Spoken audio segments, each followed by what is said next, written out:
பல செய்திகளை போன 2 வீடியோல 3 வீடியோல பார்த்தோம். அதனுடைய தொடர்ச்சியா இந்த வீடியோல எப்படி இந்திய மக்களுக்கு ஒரு பாதுகாப்பு அரணாக இப்ப இருக்கக்கூடிய மத்தியில் ஆளக்கூடிய பாஜக அரசு இருக்கு அப்படிங்கிறதையும் சில கம்பேரிசன் அகைன் அதை வச்சும் நம்ம இதை கடைசி வீடியோவா பார்த்துடலாம். இதுல முக்கியமா நான் எதை சொல்ல வரேன் அப்படின்னா, அரபு நாடுகள் அல்லது வளைகுடா நாடுகள் அங்க நிலவக்கூடிய போர் சூழ்நிலை, ஈரான் ஒரு பக்கம், மற்ற அரபு நாடுகள் அமெரிக்கா மற்றும் இஸ்ரேல் அவங்க இன்னொரு பக்கம் மிகப்பெரிய அளவிலான தாக்குதல்கள்லாம் நடந்து வந்துட்டு இருக்கு. உலகமே அப்படியே அரண்டு போய் ஸ்தம்பித்து போயிருக்க ஒவ்வொரு நாடும்.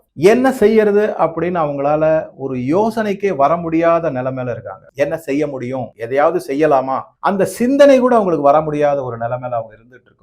இந்தியா குறிப்பா இப்ப இருக்கிற பாரத பிரதமர் மோடியினுடைய அரசு மக்களை அரண் மாறி பாதுகாப்பதற்காக பல விதமான நடவடிக்கைகளை செஞ்சுட்டு வராங்க. முதல்ல அவங்க சொல்றது இந்த ECA essential commodities act successful அப்படின்ற ஒரு அறிவிப்பை பார்த்தேன்.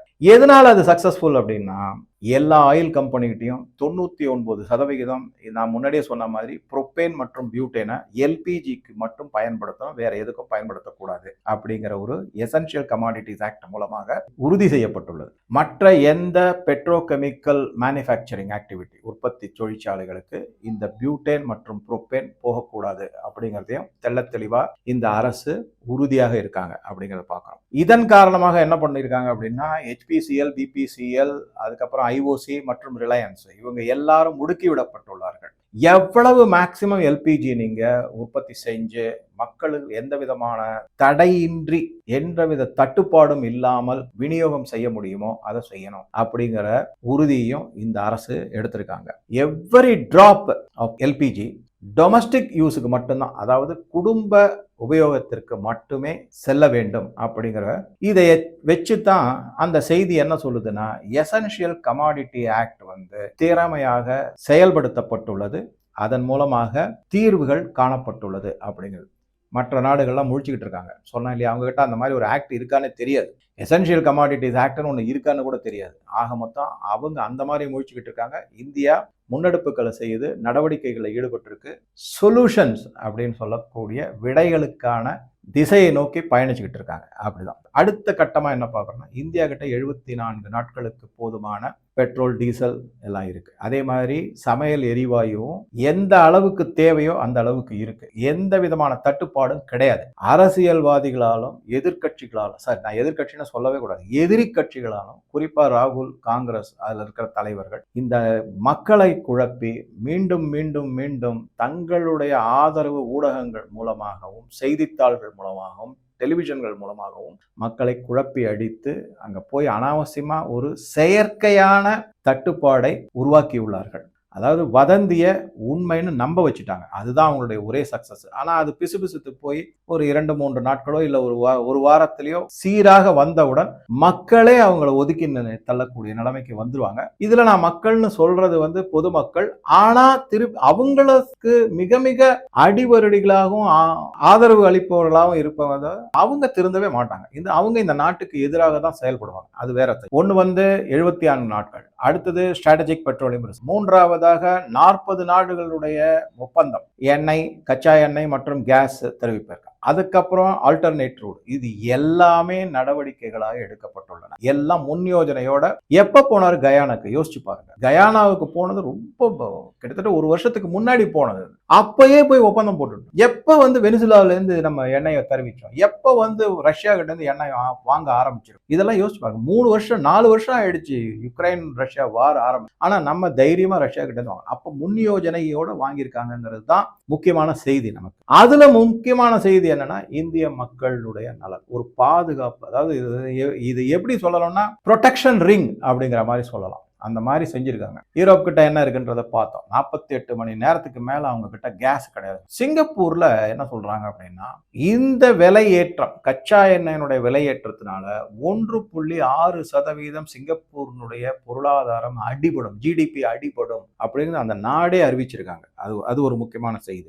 ஸோ இந்த மாதிரி இடத்துல இந்தியா வந்து ஏதோ பல நாடுகளோட பேசியிருக்காங்க, பேச்சுவார்த்தை நடத்திருக்காங்க. ஜெய்சங்கர் போறாரு, அஜித் தோவல் போறாரு, பாரத பிரதமர் மோடியே போறாரு. பல தலைவர்களை மீட் பண்றாங்க. இல்ல அந்த தலைவர்கள் இங்க வந்து மீட் பண்றாங்க. இதெல்லாம் பார்க்கும் இது ஏதோ வெறும் ஒரு ஸ்ட்ராட்டஜிக் மூலோபாயமானது மட்டுமல்ல. ஒரு நிலையான இந்தியாவினுடைய எரிசக்தி தேவைகளை உறுதி செய்வதற்கான முன்னெடுப்புகள், பேச்சுவார்த்தைகள். அப்படிதான் அதை பார்க்கணும். இது வந்து வெறும் ஏதோ ஸ்ட்ராட்டஜிக்கு, ஏதோ டிஃபென்ஸ் சார்ந்தது மட்டும்தான் இருக்கு அப்படி கிடையாது. நம்மளுடைய தேவைகள், நம்ம நாட்டினுடைய தேவைகள், அதை உறுதி செய்வதற்கு. மற்ற நாடுகள்லாம் பெட்ரோல் டீசல் விலையெல்லாம் ஏறி இருக்கு அப்படிங்கிறத பார்த்தோம்.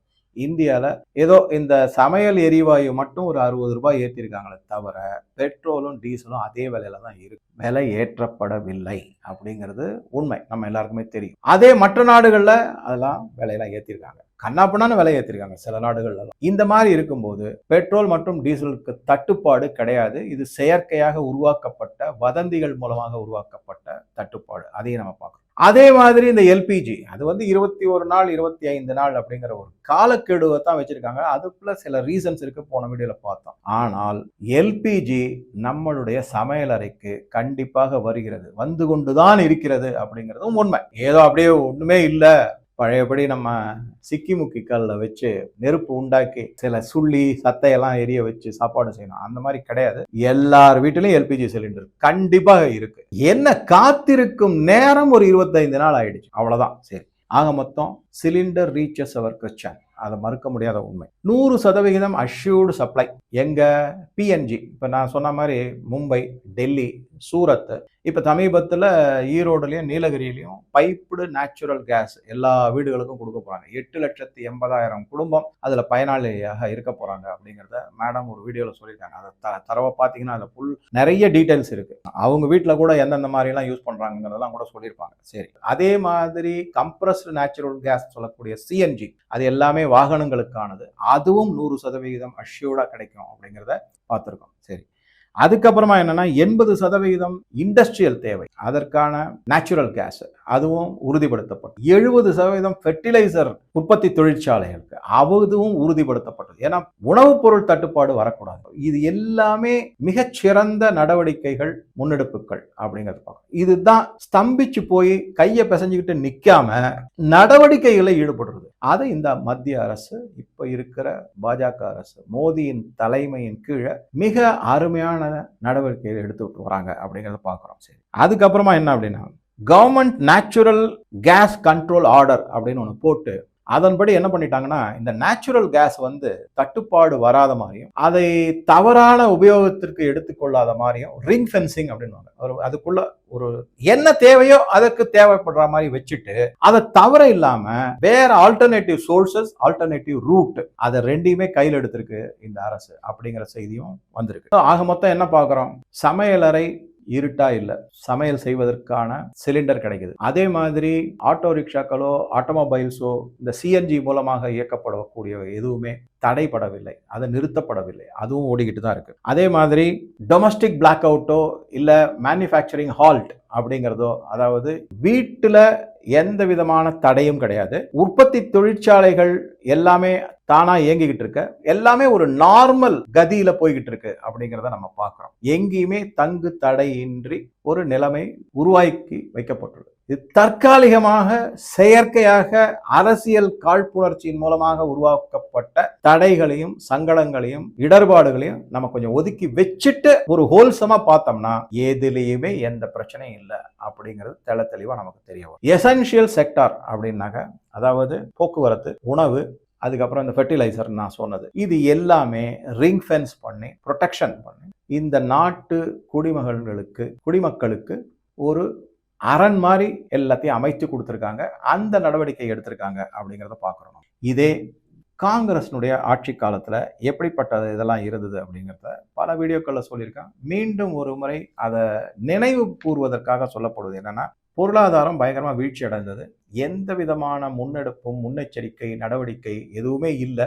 அந்த மாதிரி ஒரு காலகட்டத்தில் 1973 இருந்து கற்றுக்கொண்ட பாடம் எதுவுமே கிடையாது. அதுக்கப்புறம் 1991 பாடம் கற்றுக்கல, 2012-13 பாடம் கற்று, இதையெல்லாம் உன்னிப்பா கவனிச்சுக்கிட்டு வந்து இப்ப இருக்கிற அரசு மாற்று வழிகளையும் அதற்கான விடைகளையும் தேடி கண்டெடுத்து ஒரு மாதிரி நல்ல நிலைமையில இந்தியாவை கொண்டு வந்துட்டு இருக்கு. உலகம் ஸ்தம்பிச்சு போயிருக்கு, இந்தியா இயங்கி கொண்டிருக்கிறது. இதுதான் முக்கியமான செய்தி.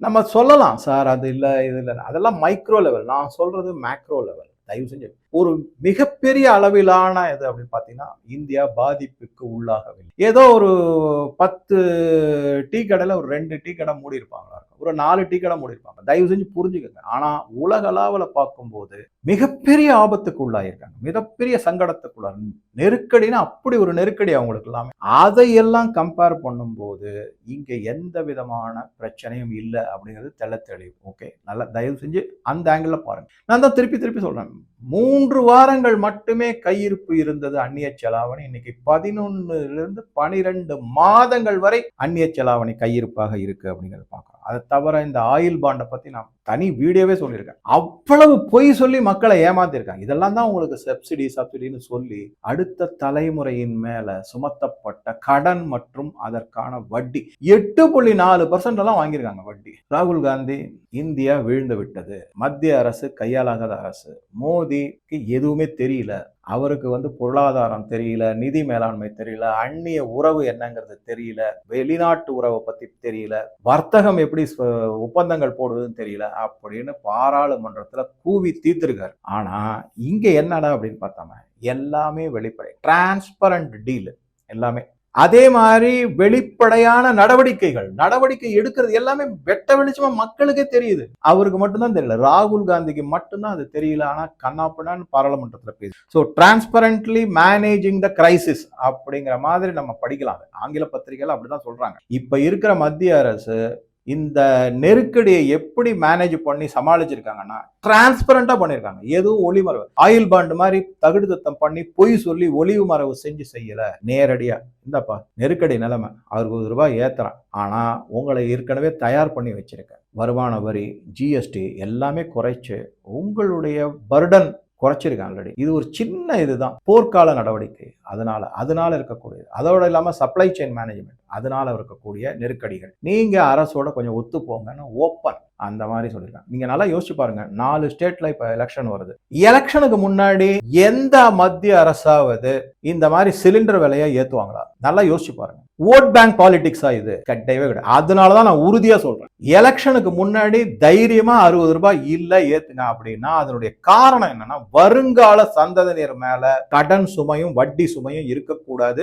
நம்ம இப்ப சங்கடப்பட்டா பரவாயில்ல, இது சங்கடமும் இல்லை, இதுக்கு ஏற்கனவே பல சலுகைகளை கொடுத்தாச்சு, அவங்கள தயார் பண்ணி வச்சிருக்கோம். எலெக்ஷனை பத்தி நான் கவலைப்படல, இத மக்கள் புரிஞ்சுப்பாங்க, நல்லபடியா எடுத்துப்பாங்க அப்படிங்கிற ஒரு தெளிவான சிந்தனையோட தான் இப்ப இருக்கிற மத்திய அரசு செஞ்சிருக்காங்க. எந்த அரசுமே இதை நீங்க யோசிச்சு பாருங்க. இதுக்கு பதிலா என்ன பண்ணிருக்கலாம்? எலெக்ஷன் எல்லாம் முடிஞ்சு அவங்கங்க இடத்துல எல்லாம் வெற்றி பெற்று ஆட்சி அமைச்சதுக்கு அப்புறமா ₹200 ஏத்தலாமே, ஏன் பண்ணல? இப்பயே ஏன் பண்றாங்க அப்படின்னா எலெக்ஷன்ல இருக்கக்கூடிய வெற்றி, தேர்தல்ல வரக்கூடிய வெற்றி தோல்வி நாட்டினுடைய நலனுக்கு எதிராக இருக்கக்கூடாது அப்படிங்கிற கொள்கையுடையதுதான் பாரத பிரதமர். அதனாலதான் அவர் இந்த நடவடிக்கை அதெல்லாம் இல்லை, இப்பயே பண்ணிடலாம் அப்படின்னு சொல்லியிருக்காரு. பல பேர் சொல்லியிருக்காங்க, சஜஸ்ட் பண்ணியிருக்காங்க. நான் சொல்றேன், பாஜக கூட்டணியில் இருக்கிற கட்சிகளாமே இதுக்கு கொஞ்சம் எதிர்ப்பு தெரிவிச்சிருக்காங்க. நாட்டு நலன் முக்கியம், இந்த ₹60 ஒரு பெரிய விஷயமே கிடையாது, மக்கள் ஏற்றுக்கொள்வார்கள் அப்படிங்கிறது தான். இதை வச்சே அவங்க ஜெயிப்பாங்க அப்படிங்கிறது தான் என்னுடைய அனுமானம். இதை வச்சு தான் என்னுடைய முக்கியமான அனுமானம் என்னன்னா, வெஸ்ட் பெங்கால்ல அஸ்ஸாம், அதுக்கப்புறம் தமிழ்நாடு, குறிப்பா இந்த 3 இடத்துலையும் வரும், கண்டிப்பா பாஜக தான் வரும் அப்படிங்கிறது. அதாவது பாஜகனா என்டிஏ அது வரும் அப்படிங்கிறது என்னுடைய நம்பிக்கையாக படுகிறது எனக்கு. எலெக்ஷனுக்கு முன்னாடி, தேர்தலுக்கு முன்னாடி விலை ஏற்றம் செஞ்சிருக்காங்கன்னா அது ஒரு மிகப்பெரிய நெகட்டிவ் பாயிண்டா தான் பார்க்கப்படும், செஃபாலஜிஸ்டோ இல்ல எலெக்ஷன் அனலிஸ்ட் மூலமா, கணிப்பாளர்கள் மூலமா. இங்க அப்படி இல்லை, தைரியமா செஞ்சிருக்காங்க. அதையே நம்ம நேர்மையான ஒரு நடவடிக்கை நடவடிக்கை அப்படின்னு அதை பார்க்கணும். நம்ம தகுடுதத்தமான நடவடிக்கை கிடையாது, நேர்மை. அதனாலதான் பொருளாதார வல்லுநர்கள் என்ன சொல்றாங்கன்னா, crisis is managed with transparent management அப்படின்னு சொல்லியிருக்காங்க. இப்ப அதையே நீங்க நல்லா பாருங்க, 1900 நெருக்கடிகள் இருந்தது. அதை தகுடுதத்தமா மாத்தி காங்கிரஸ் மக்களை ஏமாற்றி குழப்பி எல்லாம் செஞ்சாங்க. அதே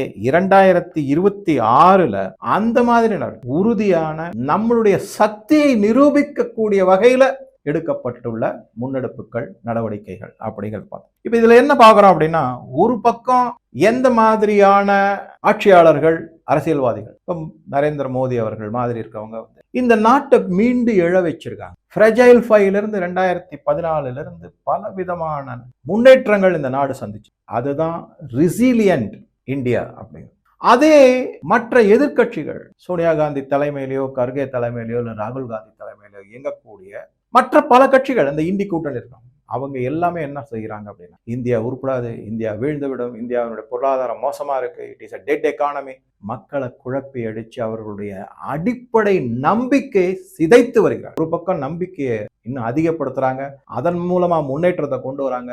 இன்னொரு பக்கம் அவநம்பிக்கையை விதைத்து வதந்திகளை உருவாக்கி நாட்டை கெடுத்து குட்டிச்சோறாக்க பார்க்கறாங்க. எதை நம்ம ஆதரிக்கணும், எதை எதிர்க்கணும், எதை ஒதுக்கணும் அப்படிங்கிறது உங்களுக்கே தெளிவா தெரியும். பல விஷயங்கள் இந்த 3-4 வீடியோல உங்க கூட ஷேர் பண்ணியிருக்கேன். குறிப்பா இந்த எண்ணெய் சார்ந்த சிக்கல்கள், நெருக்கடிகளை பற்றி தான். அதற்கு இந்தியா எடுத்துள்ள இப்ப மத்தியில் ஆளக்கூடிய என்டிஏ அரசோ இல்ல பாஜகவின் தலைவர் பாரத பிரதமர் மோடி அவர்கள் எடுத்துள்ள பல நடவடிக்கைகளோ எப்படிங்கிறத பத்தி நம்ம நிறைய டிஸ்கஸ் பண்ணியிருக்கோம். ஸோ உங்க கருத்துக்களை பதிவிடவும். நன்றி, வணக்கம்.